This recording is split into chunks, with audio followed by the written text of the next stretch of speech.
Hello, my name is Corinne Dreisky, and the two programs that I'll be looking at today are Gifted and Talented and Programs for English Learners.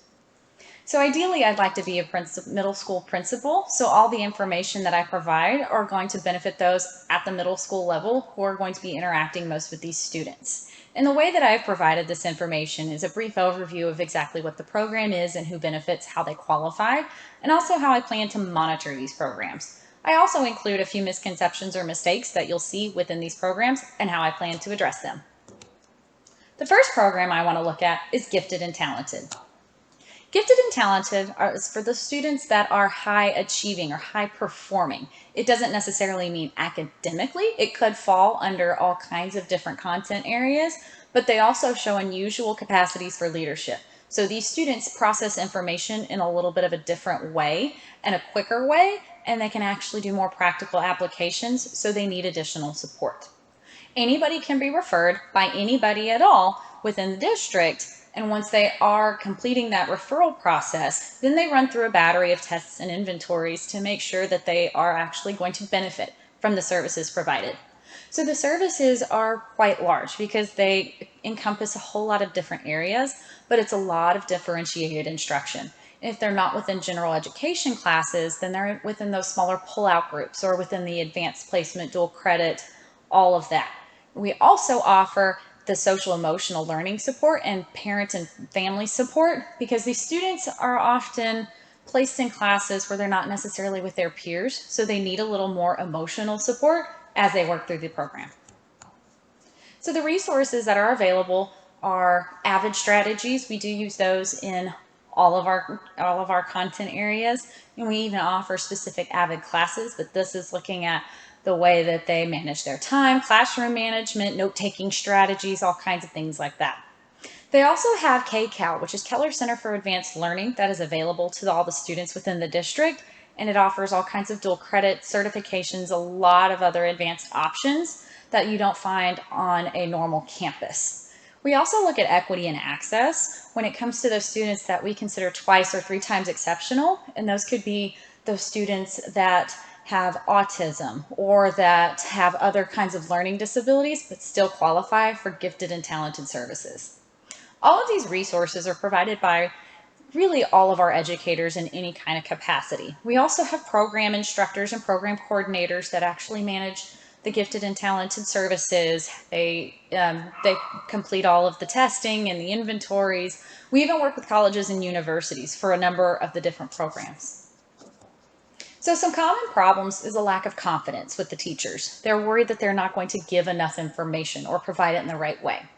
In order to address that, I'd like to start building mentorship programs with teachers that have been in the program and can support these newer teachers. I'd also offer additional trainings within specific content areas and classroom management techniques for those currently in the program, but also look at our hiring practices and hiring requirements as we're bringing in new teachers for these programs. The general education teachers also tend to provide busy work or just additional work on top of what they've already completed rather than an in-depth exploration. So to address that, I'd start building relationships with our community and creating an information bank or a resource bank that any of the teachers can pull from and apply to their content area, but make it relevant. Now, in order to monitor the program, I wanted to do something different as opposed to just a sit down, let's look at some data and call it a day. I'd like to do a yearly showcase for these students so that way they can show us what they know, how they know. I'd also look at smaller community projects to make sure that the information that they're processing is relevant, and student and teacher portfolios so we have something to refer back to at any time that we need. The second program I'm going to look at are those for English learners. So any student that has a limited proficiency in English can qualify. Now, how they qualify is they've got to complete a home language survey, or a parent can notify us that there's going to be issues because English is not the main language spoken in the home. Once we get that information back, we do several approved tests to determine where they fit in to each of these programs, and that list of tests can be found by TEA. So the services provided are pretty wide because we're addressing a whole lot of different levels of English proficiency.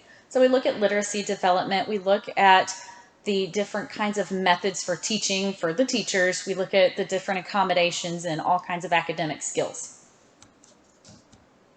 So the resources specifically that fall under the English Learner umbrella are bilingual programs, ESL programs. We do a lot of small groups. We do all kinds of different monitoring techniques. We do the TELPAS to make sure that students are exactly where they need to be, or if they need to be advanced within the program. We also offer parental support because it's difficult when your student's learning in one language, but another one is spoken at home.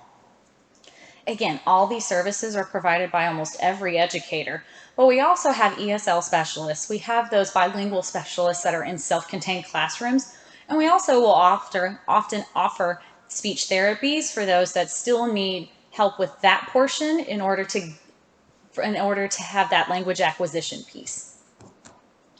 So a lot of problems in these classrooms include not providing feedback, and that feedback's really important. So I want to make sure that I have enough professional development, enough training for those teachers so they're providing good feedback, they're providing effective feedback.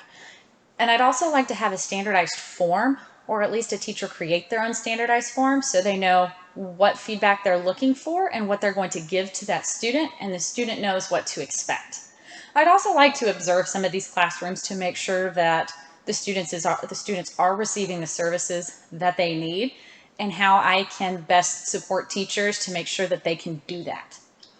A lot of programs are also one size fits all, and that's not the case. Each student's different and they're at different levels of language acquisition. So I'd like for them to be able to track that data individually and be able to differentiate. So again, I provide more professional development on differentiation, provide standardized forms for that data tracking.